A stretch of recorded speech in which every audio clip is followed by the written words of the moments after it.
இந்திய தொழில் கூட்டமைப்பு சார்பில் ஏற்றுமதியை ஆராயுங்கள் என்ற தலைப்பில் கலந்தாய்வு கூட்டம் நடைபெற்றது.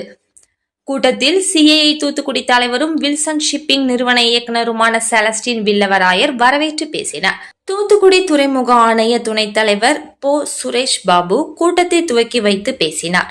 நிகழ்ச்சியில் இந்திய வர்த்தக சேவை மைய இணை இயக்குனர் குருசிகேஷ் ரெட்டி, இந்திய ஏற்றுமதியாளர்கள் கூட்டமைப்பு இணை தலைமை இயக்குனர் உன்னி கிருஷ்ணன் மேனன், சிஐஐ தமிழ்நாடு தலைவர் ஸ்ரீவத்ஸ்ராம், சிஐஐ தூத்துக்குடி துணைத் தலைவர் மரிய ஆண்டனி, டிபிஜிடி முதன்மை செயல் அலுவலர் செந்தில்குமார் சுப்பிரமணியன், கரூர் வேஷ்யா வங்கி துணை பொது மேலாளர் முத்துக்குமார், மெட்ராஸ் எக்ஸ்போர்ட் ப்ராசஸிங் மண்டல துணை வளர்ச்சி திட்ட ஆணையர் பிரபுகுமார், இசிஜிசி கிளை மேலாளர் பிரம்மையா, சிஐஐ முன்னாள் தலைவர்கள் சஞ்சய் குணசிங், அரவிந்த் செந்தில் சங்கர், இண்டோவேஷன் எக்ஸ்போர்ட்ஸ் நிறுவன இயக்குனர் தனசிங் கல்யாண சுந்தரம் ஆகியோர் பங்கேற்று பேசினர். கூட்டத்தில் உலகளாவிய சந்தைகளில் புதுமை, வருங்காலங்களில் ஏற்றுமதியை மேம்படுத்துவதற்கான வாய்ப்புகள், ஏற்றுமதியில் 2030ஆம் ஆண்டுக்குள் $2 டிரில்லியன் இலக்கை அடைவது, அதற்கான வாய்ப்புகள் மற்றும் சவால்கள் குறித்து கலந்தாய்வு நடைபெற்றது. மேலும் ஏற்றுமதியில் வெற்றியடைந்த சாதனையாளர்கள் தங்கள் அனுபவங்களை பகிர்ந்து கொண்டனர். நிகழ்ச்சியில் துறைமுகம் சார்ந்த வணிகர்கள், வங்கியாளர்கள், பல்வேறு தொழில் முனைவோர்கள் மற்றும் மாணவர்கள் கலந்து கொண்டனர். இந்த ப்ரோக்ராம் இன்னைக்கு நம்ம என்ன பார்க்குறோம்னா எக்ஸ்ப்ளோர் அண்ட் எக்ஸ்போர்ட்னு சொல்கிறோம். ஸோ எக்ஸ்போர்ட் பண்ணதுக்கு தூத்துக்குடியிலேருந்து நம்ம எப்படி ஃபோக்கஸ் பண்ணி எந்த மாதிரி பொருள்கள் நம்ம எக்ஸ்போர்ட் பண்ணணும், எக்ஸ்போர்ட்டில் புது ஆண்டர்ப்ரனர்ஸ் என்டர் பண்ணால் அவள் எப்படி அப்ரோச் பண்ணணும், எந்த மாதிரி ரிஸ்க் இருக்குது, எந்த மாதிரி ஆப்பர்ச்சுனிட்டி இருக்குது, அதை பற்றி நம்ம இன்றைக்கி ஒரு ப்ரோக்ராம் வச்சுருக்கோம், எக்ஸ்ப்ளோர் அண்ட் எக்ஸ்போர்ட். இதில் வெளியிலேருந்து கூட பேங்க் ஆஃபிஷியல்ஸ் வந்திருக்கா, எக்ஸ்போர்ட் ப்ரமோஷன் ஜோன் பீப்புள் வந்திருக்கா, EOU people, FIEO federation of Indian exporters. So அவக்குள்ளே ஒரு பேச்சுவார்த்தை வச்சுட்டு அப்புறம் ஆடியன்ஸ்லேருந்து பிரச்சனை இருந்தால் கேள்வி கேட்டு நம்ம பதில் சொல்லி இது மாதிரி முதல்ல ஒரு பேச்சுவார்த்தை வச்சுட்டு பேச்சுவார்த்தை மூலமாக தான் எல்லாருக்கும் ஒரு நம்பிக்கை வரும், நம்ம இது பண்ண முடியும், இது பண்ணால் இந்த மாதிரி பிரச்சனைலாம் வர முடியும்னு ஒரு ஐடியா கிடைக்கும். ஸோ இதில் நம்ம பிஸ்னஸ் பீப்புள் மட்டும் கூப்பிடல, ஸ்டூடெண்ட்ஸ் கூட கூப்பிட்டுருக்கோம்.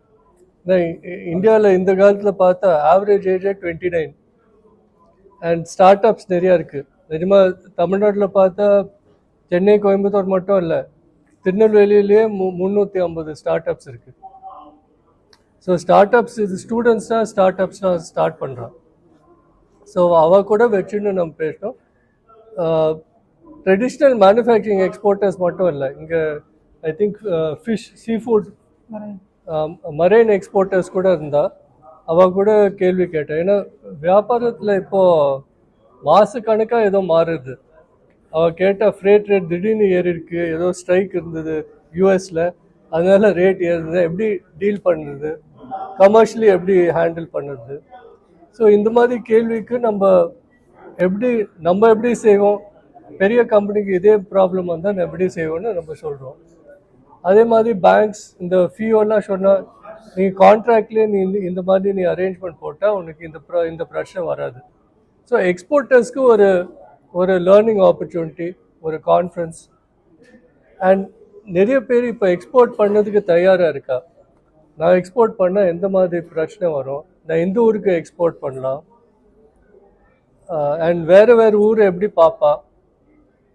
நீங்கள் சொல்ல கார்னால் ஒரே ஒரு கார், பட் அது நம்ம ஊரில் நிறைய மாறி இருக்கு. இப்போ நம்ம ஊர்லேருந்து நம்ம எக்ஸ்போர்ட் பண்ணுறோம். பட் லெட்ஸே ஆஃப்ரிக்காவில் ஒரு கார் இருந்தால், ஜெர்மனியில் ஒரு கார் இருந்தால் வித்தியாசம் இருக்கும். ஸோ அதே மாதிரி கஸ்டமர்ஸ் எப்படி எதிர்பார்ப்பா வேறு இண்டஸ்ட்ரீஸில். இன்சூரன்ஸ் எப்படி பண்ணணும், டேர்ம்ஸ் அண்ட் அக்ரிமெண்ட் எப்படி பண்ணணும், அந்த மாதிரி எக்ஸ்போர்ட் பண்ணதுக்கு வேறு நோக்கி வேறு டெக்னிக்ஸ் அதெல்லாம் சொல்லி கொடுத்துருக்கோம், ஆப்பர்ச்சுனிட்டி சொல்லி கொடுக்குது. அப்புறம் கவர்மெண்ட் மூலமாக சில பெனிஃபிட்ஸ் வருது, எக்ஸ்போர்ட் இன்சென்டிவ். ஸோ எக்ஸ்போர்ட்டர்ஸ்க்கு தெரிய வேண்டியிருக்கு. நோட்டபிளி எம்எஸ்எம்இஸ்க்கு இப்போது இந்த இன்ட்ரெஸ்ட் சப்வென்ஷன் இருக்குது. அது I think 4%, 3% interest subvention. So export பண்ணால் சாதாரண மார்க்கெட்டில் பேங்க்ல இந்த லோன் எடுத்தால் 9% இருக்கலாம்.